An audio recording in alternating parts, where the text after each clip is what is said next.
Одна женщина жалуется своей подруге, говорит: слушай, кажется, я совершила ошибку, и цена этому вся моя жизнь. Ошибка всей моей жизни, я выбрала не того мужа.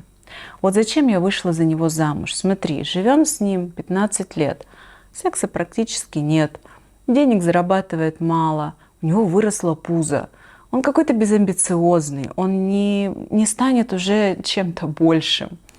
И что же мне теперь делать? У нас ипотека, у нас дача вместе с родственниками, и у нас ребенок общий, которого нужно отдавать в институт. И если сейчас мы разойдемся, то разъедемся, у нас не будет столько денег, вместе жить проще. А ребенка же в институт надо. Я не могу теперь от него уйти, но я несчастлива. И знаете, что сказала ей подруга? Она сказала ей: ты дура. Большинство женщин живут такой жизнью и не жалуются. Все так живут. Чего тебе не хватает? Смотри, у кого-то нету и дачи, а у тебя есть дача. У кого-то ребенка нет вообще денег в институт отправить, а твой хотя бы на институт ребенку зарабатывает. Чего тебе нужно? Секса? Ты уже старая. Хотя девушке этой было всего 40 лет. Ну, как бы мы с вами понимаем, что в 40 лет женщина еще сексуально вполне активна. И даже наоборот, более раскрепощена и больше чувствует, понимает свое тело, как правило, да, если она использует это свое тело по назначению, природой назначенному. Но давайте с вами разберем эту историю со стороны. Как вам кажется, была ли права подруга, которая так сказала? Второй вопрос: а действительно ли это ошибка ценой всей жизни? То есть ошибка на всю жизнь, которую уже не исправишь? Или это ценный опыт? Что бы вы посоветовали этой женщине или ответили на месте этой подруги? А я расскажу вам свою точку зрения. Я психолог, специализируюсь на работе с травмой, а также на семейных отношениях. Мое мнение такое, что любые наши ошибки – это просто опыт, их не нужно бояться. И ничего не нужно считать фатальным. Всегда жизнь продолжается. И согласитесь, лучше в 40 лет начать новую жизнь, чем не начать ее никогда. И в 40 лет люди еще вполне активны. И можно, наверное, как-то ребенка все-таки отдать в институт и разойтись. И можно дачей пожертвовать ради собственного счастья. Можно найти выход при желании. Обычно в таких ситуациях на самом деле стоит страх. Страх бывает разный, да, но чаще всего это либо страх быть разведенкой, вот этот термин.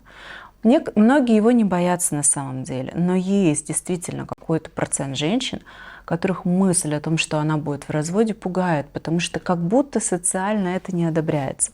И на самом деле, мне кажется, в современном мире это уже не так важно, но у многих женщин есть трансгенерационная травма, когда в их семье в прошлом были женщины, которые разводились и которые ощущали некое давление общества о том, что чё ж ты семью не сохранила. Раньше же были другие времена, и действительно люди могли себе позволить вслух вот так в лицо осуждать. Это сейчас мы все с вами более современные, продвинутые, и проще к этому относимся. И тогда девушка, женщина может перенять вот этот опыт осуждения, вот этот страх быть осужденной за развод. Это называется трансгенерационная травма. Перенять от своих мамы, бабушки. Как это перенимается? Есть две теории. Одна теория поля, как будто эта энергия переходит, неразрешенных вот этих конфликтов, заблокированная энергия. Вторая теория, которая на сегодняшний день мне нравится намного больше, без чего-то такого мистического, неопознанного и чего нельзя проверить, это теория того, что когда ребеночек растет, то он в семье с самых первых дней своей жизни уже впитывает слова своих родителей, например, да, тех взрослых, которые его растят. И тогда девочка, будучи еще маленьким ребеночком, то, может быть, ей 5 было месяцев, может быть, месяц, уже ушком слышала и ловила настроение родителей о том, как та же мама, например, отзывается. То есть это первый возможный вариант. Второй возможный вариант. Часто женщины боятся просто одиночества.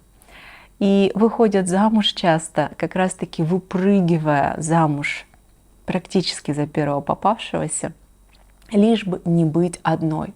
Это травма отвержения, травма одиночества, когда человек не выносит одиночество. Хотя в здоровой форме мы все рождены, чтобы жить свою собственную жизнь. Согласна? И если бояться одиночества, то значит это бояться оставаться наедине с самим собой. Не очень здоровое состояние, и оно как раз-таки толкает совершать какие-то ошибки.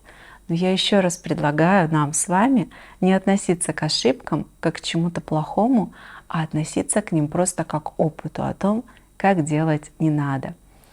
Как вы думаете, мои дорогие зрители, какие еще бывают причины, почему женщины, когда живут в браке, уже не в любви, не решаются развестись? Что еще бывает причиной? Помимо вот этих, носик зачесался, помимо вот этих физических, да, причин на первый взгляд, ипотека, семья, дети, неудобно, уже привыкли жить вместе. А какие глубинные причины за этим? Пофантазируем, давайте вместе. Я назвала 2, что вы можете добавить? Напишите в комментариях. И, конечно же, я хочу здесь в этом видео показать 3-й вариант. 3-й вариант — это пробовать изменить отношения уже с тем мужчиной, который есть. Но не зря же люди прожили вместе 15 лет. Да, может быть, той влюбленности, о которой мы все с вами мечтаем, которую мы все хотим и которая нам нравится, ее нет. И может быть, ее даже и не было в этом браке. Но влюбленность, она всегда проходит. А в долгосрочной перспективе цена — любовь. А полюбить человека можно, в принципе, даже того, в которого не был влюблен изначально. Есть техники, есть качественная семейная терапия. И, конечно же, такой женщине, наверное, прежде чем уходить, здорово бы попробовать все-таки сохранить то, что есть. Но в ее случае даже не просто сохранить. Мы сохраняем, когда что-то было хорошее, да, база, например, а потом она треснула. В ее случае это прям построить заново. Не факт, что получится, нет никаких гарантий. Как говорят психологи в шутку, замечательная шутка с черным юмором, есть одна гарантия, что мы все когда-нибудь умрем. Остальное все никогда не бывает гарантировано на 100%.